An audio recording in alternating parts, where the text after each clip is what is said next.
is the best NBA 2K25 center build. That's something you've heard a lot, huh? I'm already knowing. But the difference between me and them, they aren't me. My center build does everything a good center build needs to do. When making my competitive center build, I covered all the bases. I considered everything that you need to consider in order to make the greatest center build in NBA 2K25. And after you make this build right here, you're going to be dominating just like me. But before we get into this center tutorial, I'm going to need you guys to leave a like, comment, subscribe, and turn on those post notifications. That way you guys are alerted every time one of my videos go out. By the time this video is over, you will know all the necessary tools that you need to know in order to have the greatest center build in NBA 2K25 history. So without further ado, let's get right into it.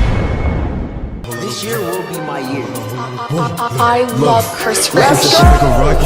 Got a baddie in the cockpit. Look, niggas saying don't stop it. Pick up a check for Drilly the drop. Look, a little rook and hectic hit. Keep a 30, can't stress. Look, bitches want me cause I'm flexing. Keep grinding, Randall.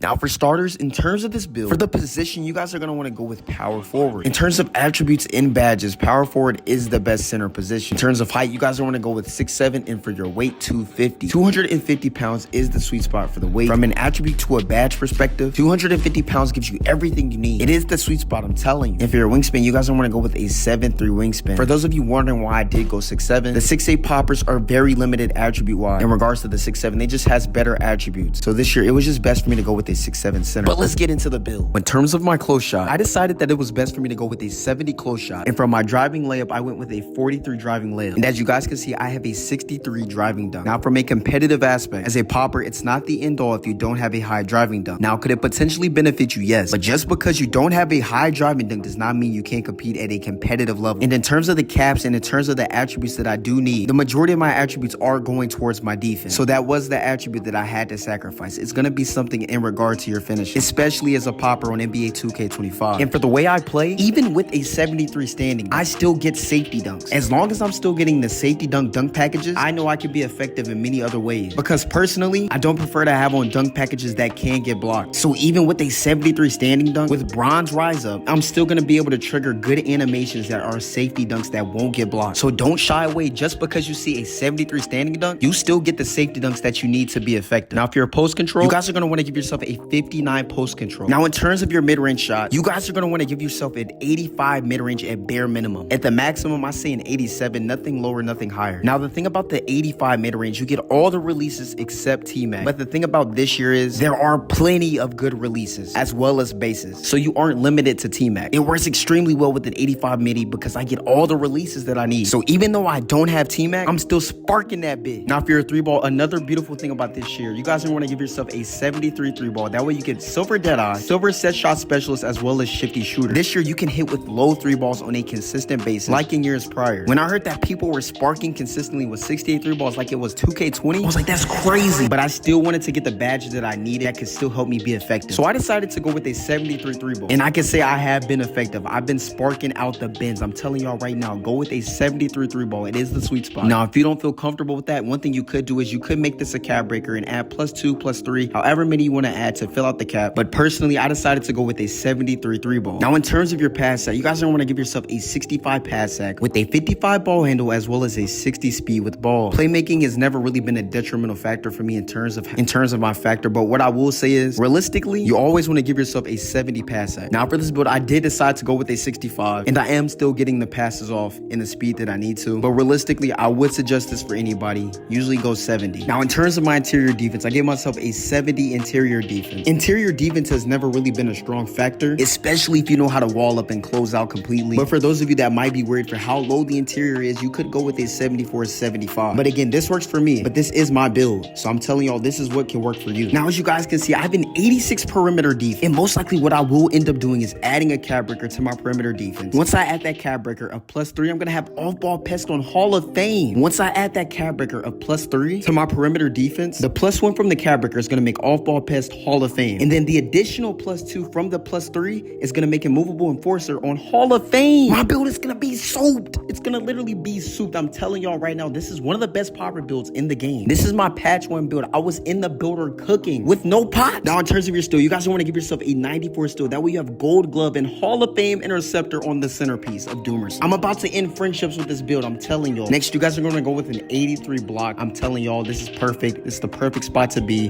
An 83 block is all that you need. Even though you only have silver high flying denier, I get so many blocks on this game. It's crazy. Now, this is where I started to really cook. Now, as you guys can see, yes, I only have a 75 offensive rebound, but I'm going to explain to you guys why that doesn't matter at all. Because defensively, I have a 94 defensive rebound. And as you guys can see, I have Rebound Chaser on gold, Box Out Beast on Hall of Fame, and Pogo Stick on gold. But the thing about it is, throughout the season, you get a +1, which goes towards your badges. So even if you don't have a carry breaker, there are still badge elevators in the game. So what I'm going to do is, I'm going to add that max +1 to my Rebound Chaser and make Rebound Chaser Hall of Fame as well, while I already have Box Out Beast on Hall of Fame. And then in the addition to additional max +1s, I can then make my Box Out Beast a legend badge. Now, in terms of my speed, I like to be relatively fast as a big. I don't prefer to be slow, so I went with an 85 speed. In terms of your agility, I went with a 77 agility, and then we're down to the strength. And again, I'm cooking. Y'all have to let me get out the kitchen. I'm gonna add that +3 to my strength, which gives me Hall of Fame Brick Wall, Legend Box Out Beast, and then Immovable Forcer is gonna end up being Hall of Fame or Legend, as well as my Brick Wall as Legend as well. This is a literal popper build with inside capabilities. If you don't make this build, I don't know what you're doing. This is gonna end up being the best build in NBA 2K25, solely off the fact of what I can do in terms of my height as well as my build. You've now officially made one of the best builds in NBA 2K25, a rebounding perimeter defender. I appreciate all the love you guys have been showing me on all of my videos, especially on TikTok, and the grind is gonna continue. If you guys haven't, make sure you guys leave a like, comment, subscribe, and turn on those post notifications. That way you're alerted every time one of my videos go up. And I'll see you boys in the next one. I'm out.